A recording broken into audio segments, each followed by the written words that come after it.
Morning guys, and welcome to a very sunny France. This morning, and it's 9 o'clock and probably about 70 degrees already, I'm going to the Gazoline festival, which is a classic car event organised by a magazine that I've never actually read but appears to be very popular. Anyway, we're going to have a day filled with French classics, I hope. So let's go and have a look.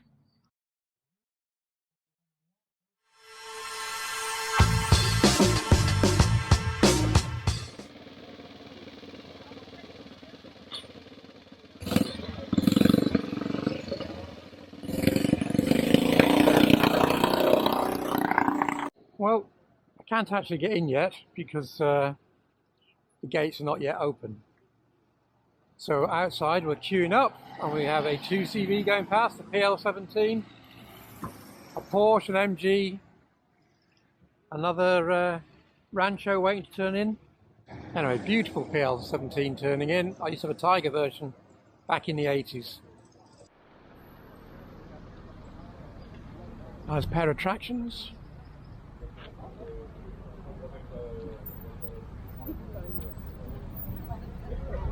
Followed by another Renault, a late Rambler, very late that Rambler. Wow, that's two, and then what I think is a Matra. I shall see when it comes in. I think it's a Matra. Oh, tractions have decided they shouldn't be where they are and are being told to go another way.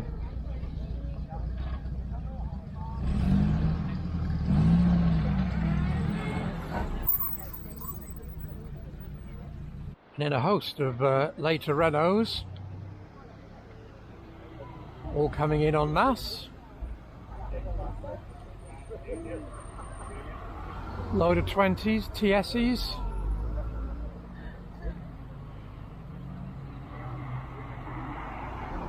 Followed swiftly by a Mustang. Early one again. Someone else is in the wrong place.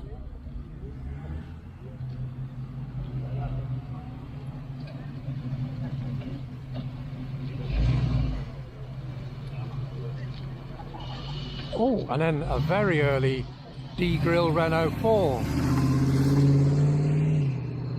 Yeah, really nice early one. A 24 CT Panhard, followed by Junior in red, convertible,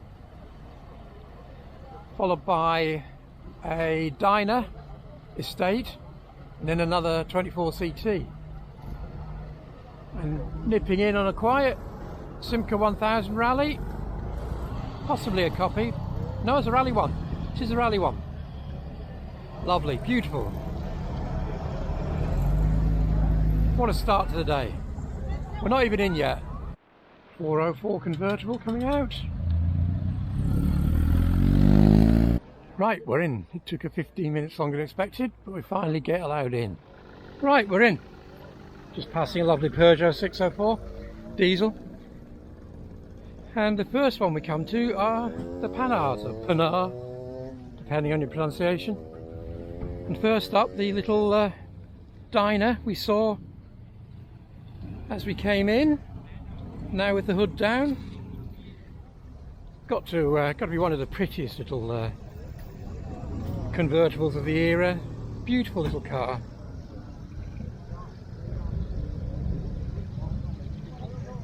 Look at the handbrake. It's even got Dyna written on it. Beautiful little car.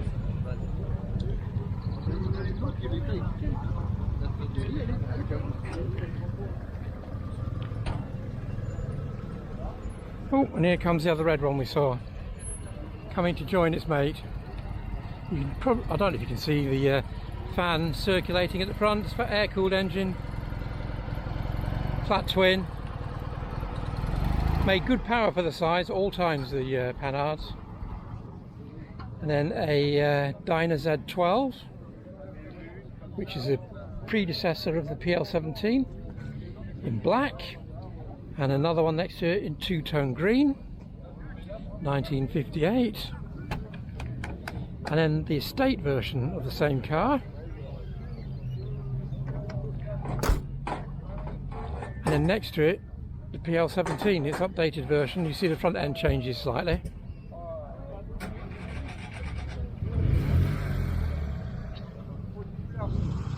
The estate is a rather magnificent thing.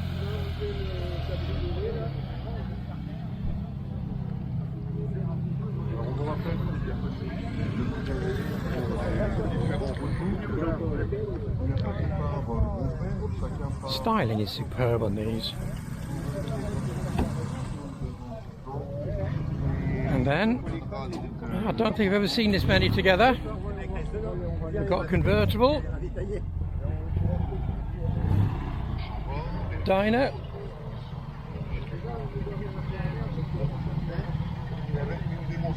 an X85 from 1951 apparently.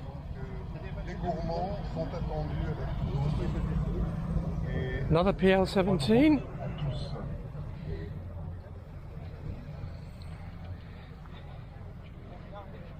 And then at the far end, the 24s. There's CT and I think BT from memory. Now again, the styling on these is superb. Front end sort of reminiscent of the DS. But beautifully balanced car. Let's see if we can get a side-on view to show you. It's very, very sunny, so I apologise if I get shadows and flare, but there's not much I can do about it. Wait this gentleman to move.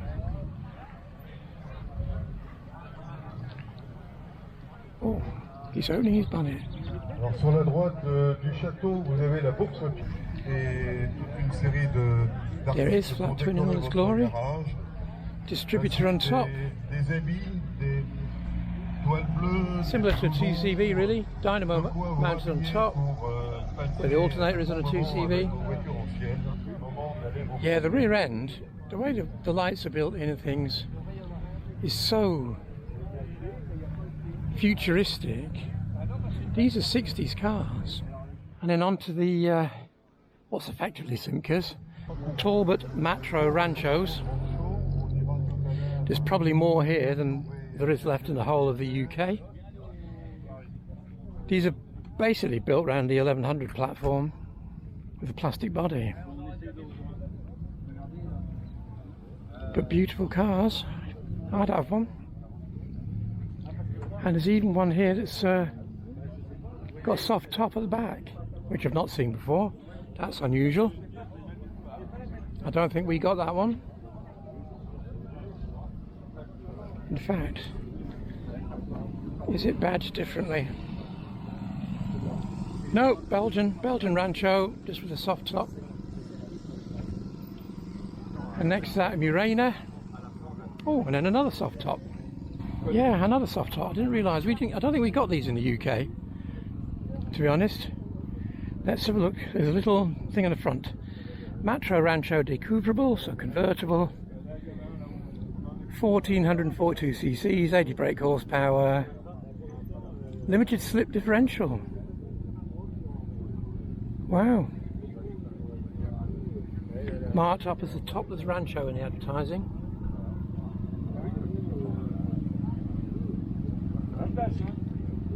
So oh, now then, this one, which is French, is also calling this version Le Grand Raid.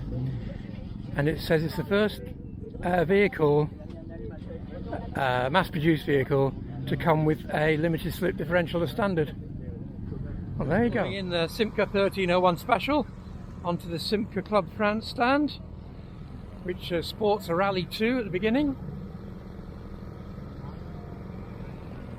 Rather, I don't know if this is original, but the arch flares and things are rather crudely attached. I'll have to try and find another one. That looks suspiciously non-factory. But anyway, so what have we got? We've got another 13 or 1500 in the States. A late 1000 rear engine with the square headlights. These were sold in the UK, but I can't remember last time I saw one. Another Rancho. A Vidette. Now these had side valve V8, because they're actually Fords. The Ford company in France wasn't doing very well, and they started production of this car, and it was shown originally as Ford at the motor shows, but the transition to being bought out by Simca was at the same time. So it's actually got a 2.4 flathead V8 Ford engine, and it is really a Ford, just debadged them as Simcas. And there were multiple variations within that, depending on trim. So, well, I've heard everyone refer to them as vedettes, but there are other names as well. Ariane, I think, I can't remember the others. There are others. And then an earlier 1000. Again, I'd love to have one of these. A 2.2 Tagora, is it Tagora? Let's look at the badge. I remember seeing these around a lot in the late 70s, 80s, I should say. Yeah, Tagora GLS. And then next to that,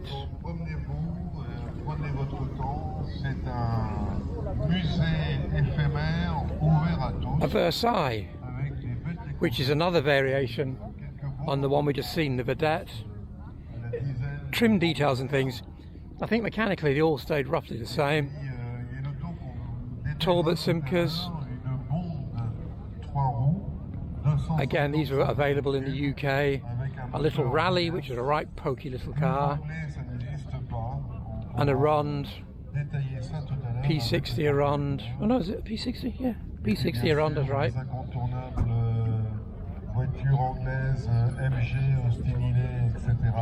Oh no, here's a rarity.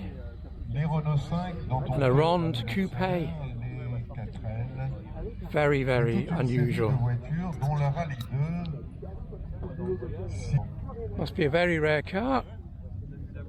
Very beautiful car. Again, lovely styling. The French really knew the styling in the 60s.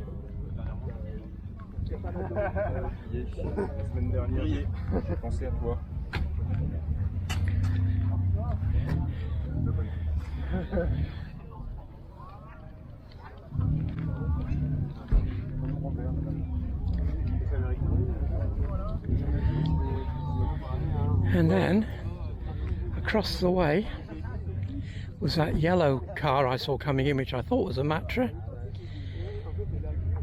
A 1200S, I think it's a Matra Simca. No, it's not. It's a Simca CG Cabriolet. Well, there's another one I'm not too sure about. Again, a rare car. And next to it, the 1100, which sold quite well in the UK. Can't remember the last time I saw one, but it sold quite well in the UK. And this car, we underappreciated because it's probably the first to have a well, as a combination, it's probably the first to have a transverse engine, end-on gearbox, unequal drive shafts, hatchback, disc brakes, all the modern stuff that we take for granted in most front-wheel drive little cars. This had very, very early.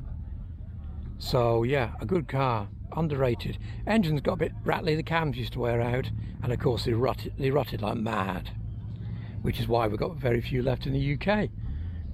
And then Simca's tie up with Fiat, basically their Topolino. Another Horizon,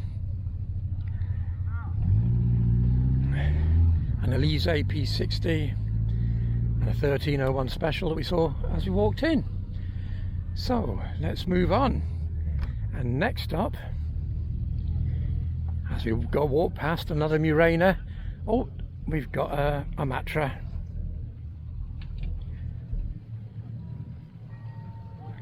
Yes, beautiful. Stunning styling again, super modern, futuristic beyond doubt.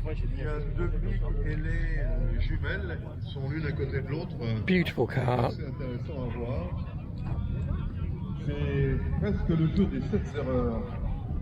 Matra Sport M50. No, M530 in fact. And then next to that we've got the wonderful Renault 4s. qui arrive Oh, également, in c'est fact, a Renault avec Plein un Air petit, is coming in now. Très caractéristique, un peu à l'accord vert. Très très belle auto. La Fiat 1500, une voiture And then, de so what have we got? moyenne haute des années 60. We've got a blinged up early version. So it's got aftermarket dash, period accessory, aftermarket bumpers.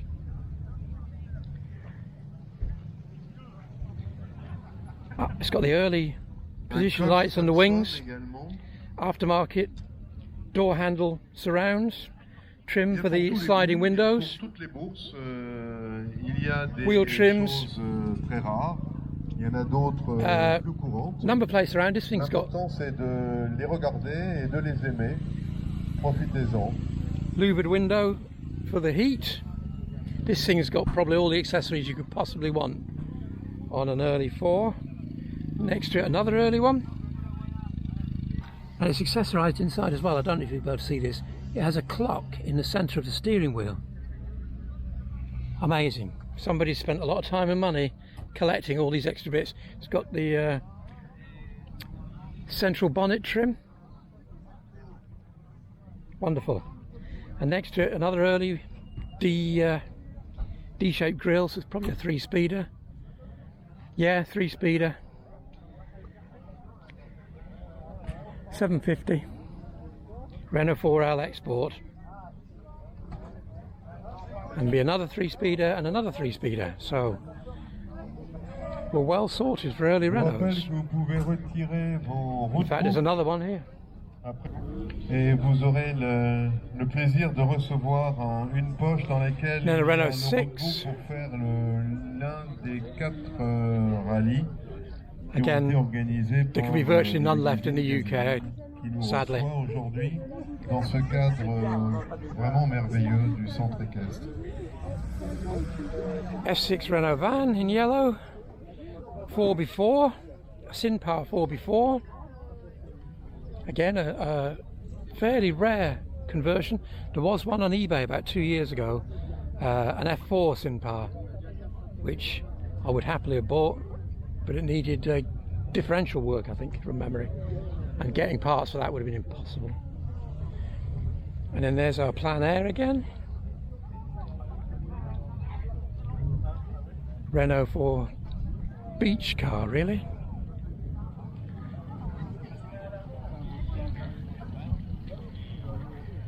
And then an F4 V-Tray with seats in the back, windows with seats in the back.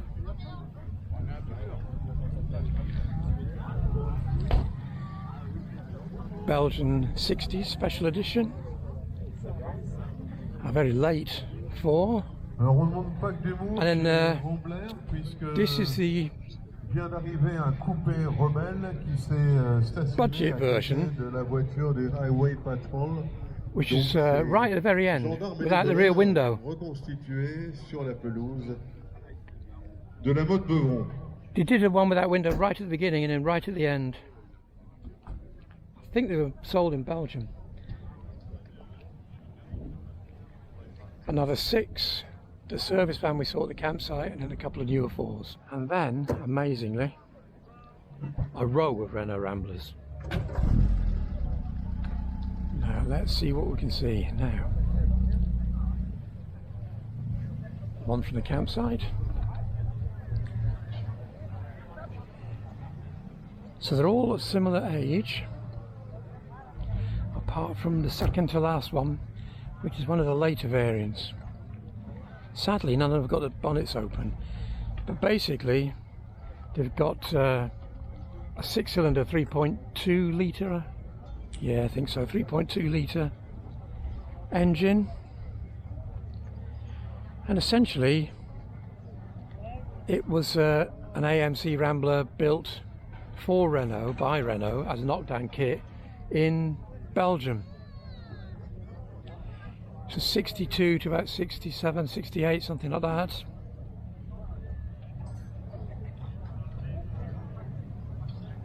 But a rare car, and probably very, very difficult to get parts for, I would have thought.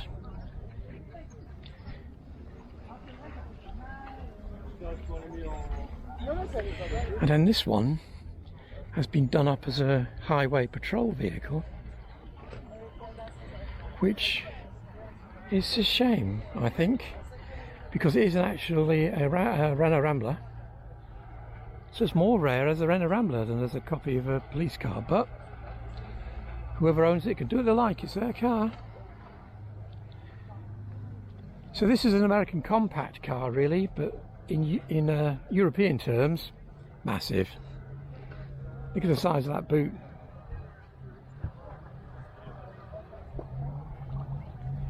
The original version, there isn't one here, unfortunately. The original version had a, oh, let me rephrase that. The original design, rather than the original version, the original design had a reverse rake window like the AMI 6 or the Ford Anglia, and then they decided not to go with it, and they built a bubble rear screen, like a front screen, wrap round front screen, and used that on the back to get rid of the reverse rake.